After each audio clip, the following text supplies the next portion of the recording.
This channel is not intended to diagnose or replace a doctor's advice. The content here is educational and entertaining.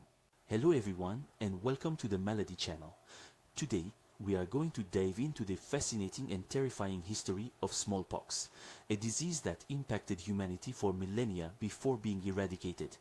We will explore its symptoms, its historical impact, and the heroic efforts that led to its eradication. Smallpox is a dreaded plague. It killed 1 in 5 patients. Among adults, nearly 1 in 3 patients. When it did not kill, it often left a face pitted and scarred for life. It always remained out of reach of effective treatment. Historical context. The history of smallpox is as old as that of humanity. Evidence of the disease has been found in Egyptian mummies dating back more than 3,000 years. The first described account of a disease like smallpox appeared in China in the 4th century AD. The first written descriptions also appeared in India in the 7th century and in Asia Minor in the 10th century.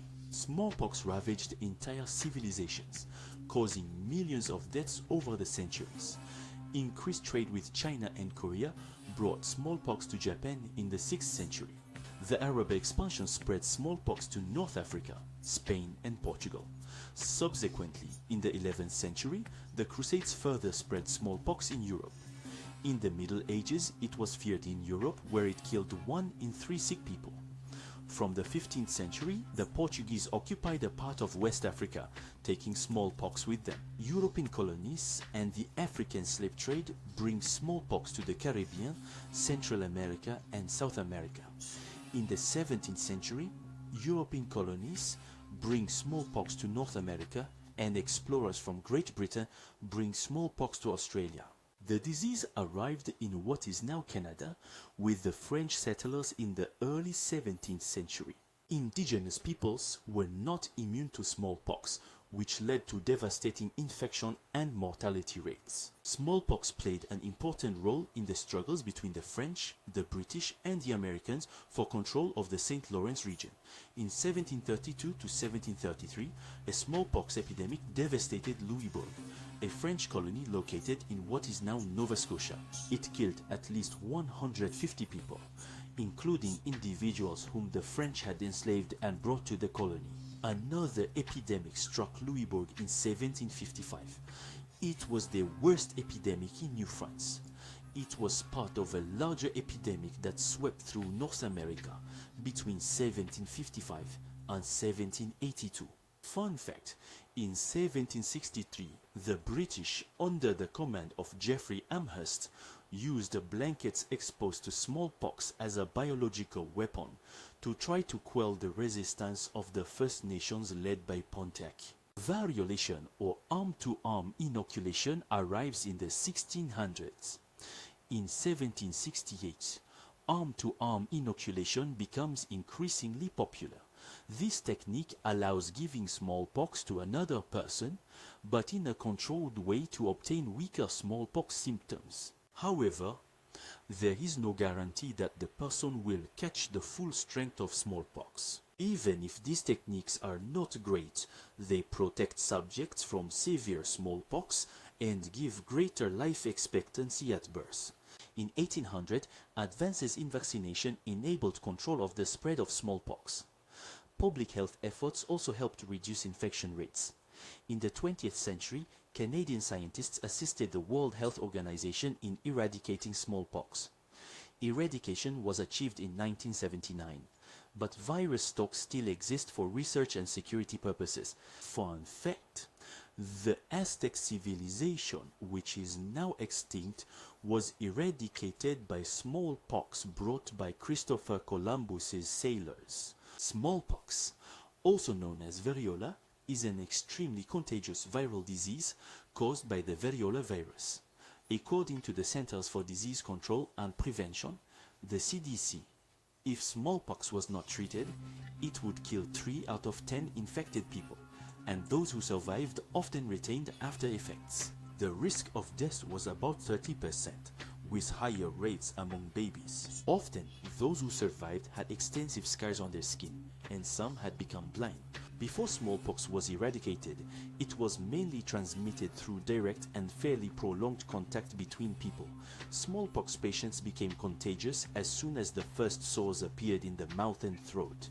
They spread the virus when they coughed or sneezed, and droplets from their nose or mouth reached other people. They remain contagious until the last smallpox scab falls off. The scabs and fluid present in the patient's sores also contain the smallpox virus. The virus can spread through these materials or objects contaminated by them, such as bedding or clothing. The people who took care of smallpox patients who had their bedding or clothing had to wear gloves and ensure to, in rare cases, smallpox spread through the air in enclosed places like a building. Smallpox can only be transmitted by humans. Scientists have no evidence that smallpox can be transmitted by insects or animals. Initial symptoms. Incubation. This phase can last from 7 to 19 days with an average duration of 10 to 14 days. The incubation period corresponds to the time during which the virus is present in a person's body before they show physical symptoms. During this period, there are generally no symptoms, and the person may feel well. The person is not contagious. The initial symptoms. This phase lasts from 2 to 4 days. Smallpox can be contagious during this phase, but it is especially so during the following 2 phases. The initial symptoms are high fever, headaches, and body aches, sometimes vomiting. At this stage, people are generally too sick to continue their normal activities. This phase is the deadliest. By the 4th day, the skin lesions fill with a thick, opaque liquid and often have a bump in the center. This phase lasts about 4 days. It is at this time that the person is most contagious. The rash begins as small red spots on the tongue and in the mouth. These spots turn into sores that open and spread large amounts of virus in the mouth and throat. The person continues to have a fever. Once the sores in the mouth begin to disintegrate, a rash appears on the skin, starting on the face and spreading to the arms and legs, then to the hands and feet. In general, it spreads to all parts of the body within 24 hours. On the 6th day of the rash, lesions turn into pustules, typically raised, round and firm to the touch, like peas under the skin. This stage lasts about 10 days. After about 5 days, the pustules begin to crust.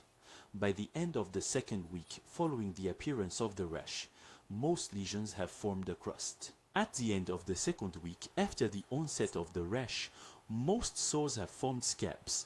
This phase lasts about 6 days. The scabs begin to fall off, leaving marks on the skin. 3 weeks after the appearance of the rash, most scabs will have fallen off. 4 weeks after the appearance of the rash, all the scabs should have fallen off. Once all the scabs have fallen off, the person is no longer contagious but remains disfigured, scarred for life. The 20th century saw concerted efforts to eradicate smallpox. In 1967, the World Health Organization launched a global vaccination campaign. Thanks to these efforts, the last natural case of smallpox was recorded in Somalia in 1977.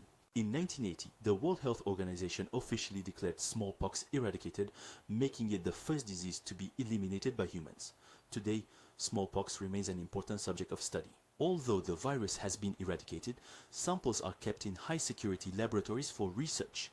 This research aims to develop new vaccines and treatments and prepare for any possible re-emergence of the virus, whether by accident or bioterrorism. In conclusion, the history of smallpox is a testament to human resilience and the power of science. It is a story that reminds us of the importance of vaccination and international cooperation in the fight against infectious diseases. Stay tuned for more fascinating stories about the diseases that surround us.